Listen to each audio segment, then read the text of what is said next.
This is just a quick demo of my Mega Drive 1. It's just been modded. I made a video not long ago of the Mega Drive 2. Anyway, it's a bit dark, but the EverDrive cartridge has gotten here. So it's got an SD card loaded with pretty much every Genesis, Mega Drive and Master System game on it. And just finished adding the switches a while ago, earlier tonight. So there's your Jap and English. Oh, where's the bloody light? There we go. Jap and English and 50-60 Hertz. Didn't have a sticker maker, so just printed it out, glue sticked it on, and then gave it a few squirts of clear coat. It's pretty fun to pull out the old consoles from time to time. You get sick of the new shit. Just just the simplicity of them. Just have a go for half an hour or something, kill some time if you've got the spare time. But yeah, I suppose it's just fun modifying shit. Anyway, so one of the main reasons I modded it, which is pissing me off, I'll just show you, is this is the Genesis library, the American version, and here are the 3 different versions of Street Fighter 2. So you got Special Championship Edition, the new Challenges, and Turbo. So it's like, hang on, why is the new Challenge as just over 5 megabytes, and you've got Turbo's about 2 meg, and Special Championship Edition's about roughly 3 meg. And yeah, Streets of Rage, as you can see, half a megabyte. But so I'll just go back, and we've got the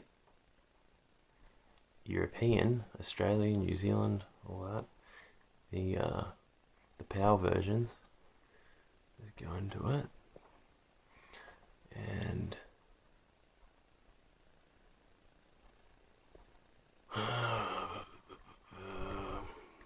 there we go, Street Fighter 2. So we've got 3 meg, 2 meg, 3 meg, 3 meg. So I was like, hang on, they've got a 5 meg copy. I want to play that. I think it's just got extra characters on it or something.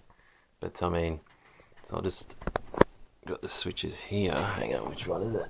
50-60 Hertz. So at the moment it's on 50 Hertz. Flick that across, 60 Hertz. So that should be in NTSC US mode because it's still on English, not NTSC Jap. I've already got it loaded onto the EverDrive. If I hit play game, I'll just get it to load. In 60 Hertz, warning, developed for use only with NTSC Megadrive systems. Well, if it's NTSC, shouldn't it be called a Genesis? And 2, that's the setting I've got it on, so that really annoyed me. That was the main reason I added the second switch, whereas on the Mega Drive 2, I only did the NTSC power switch. On this one, I've done the region switch as well, which, thinking about it now, shouldn't make a difference because Japan, English, NTSC, PAL, obviously NTSC should just work. So it should be working in the Mega Drive 2. But on this one, I've put 2 switches. But whatever, that sucks. I suppose I could just load it up on an emulator, but I mean, I'm not that friggin' obsessed with wanting to play it.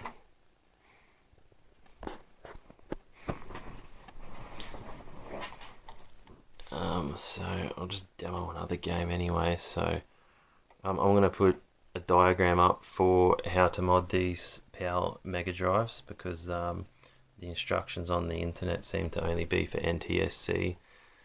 They're really easy to do. You've got 2 different points on the motherboard that will either, accept, I forgot to choose a game, accept a 5-volt signal or a ground signal. There are 2 options. It's either got 5 volts or it's grounded.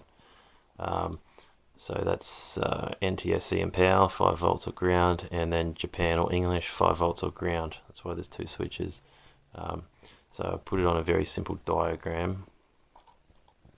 Can't go wrong. Anyway, so we'll go into... Oh, another thing that was weird. I get the error message on Streets of Rage 2 here as well, saying it's only for NTSC systems on this Mega Drive 1, whereas on the Mega Drive 2 it works. But I don't know if anyone knows the answer to that. Feel free to fill me in. I'm not going to bother loading Streets of Rage 2 or 3 because they come up with the error. I'll just play it safe and load the Megadrive version because it's a Megadrive that we're dealing with. Whoops, enter Z. Oh yeah, by the way, this is also running through the Shiny Bow SCART to component video. If you're gonna buy one of these SCART cables and do this mod so that you don't have to do all the other bullshit, because it gets really freaking complicated, like not technically but it's hard to do. It becomes very fine trace soldering and stuff to add in the crystal oscillator to get it to output a PAL 60 Hertz image, because if you try and output the 60 Hertz without the SCART adapter and SCART cable, you're just going to get a black and white picture, or you're not going to get any picture at all. So it's always better to use one of these. There's a few different manufacturers, and get a SCART cable. They're only a couple of bucks, but there's a C pin and a V pin. This was meant to be a V pin, and I wasn't paying attention, and I bought a C pin. So that cable here, it didn't actually, the one on the right, it didn't actually fit in there. I full on muscled it in there and just pushed it as hard as I freaking could till it fit, and it worked. So meh. But just make sure you get the correct one. They're like $6 free postage from Hong Kong. It's a long time to wait to have the wrong cable arrive. But yeah, like I said, just shoved it in there and it worked. Who gives a shit? So where are we?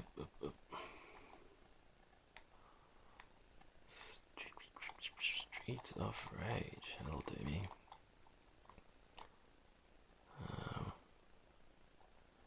Right, there we go. So yeah, this Everdrive's pretty freaking cool. My next mod will be a SNES, but I've got to get the Everdrive for the SNES and load it up with all the ROMs and organise it. I don't really want to order one yet because they're like 80 to 100 bucks. Or actually, they're like a couple of $100. But if you shop carefully, you'll find a cheap Chinese version, which is essentially the same thing. For, I don't know, 80 to 100 bucks. But yeah, they don't come with an SD card, so you got to organise that all yourself. So basically, yeah, you just organise all your ROMs into folders and whatnot, and then you just go into the list and you choose the ROM that you want to load. Just go Streets of Rage, and you hit start, and it will erase whatever game's already on the read-only memory. Well, I guess it's not read-only if you can delete it. No, it is read-only. But you'll wipe that off and it'll copy the new game onto it. So hit start. This is just erasing Street Fighter 2, the Genesis version that wouldn't load. And then, yeah, little blue light, you can't see because it's not dark, will turn on, it'll copy the new ROM on. No, that was quick. No, because it's only a 512 kilobyte game. Okay, so this is on 60 Hertz. Oh, this music's rocking. Classic. But, yeah, 60 Hertz English. You can see English writing, blah blah blah blah blah. Where's the bloody button? So I'll demo it in all the different modes. So 60 Hertz English. I'll just give it a flick to 50.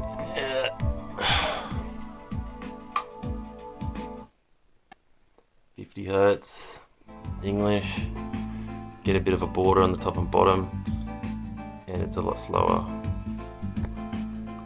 Hit start there.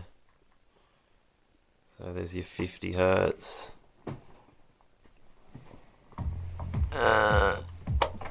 Back to 60. Does. Oh, so violent. The shit parents let their kids play when they're young. They just have no idea. Whoa. Anyway, fucking flick it to Jap. Click.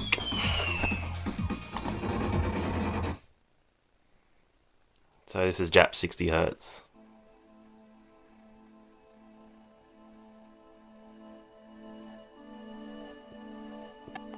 Oh, Hiro Managuchi Motsuka. Hiramoskon Spadunsa. Anyway. So, in Japan it's actually called bare knuckle, not Streets of Rage.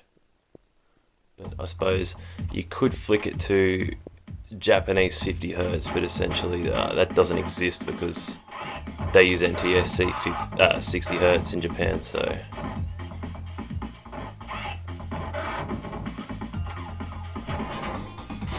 But I'll do it anyway. 50 Hz Jap.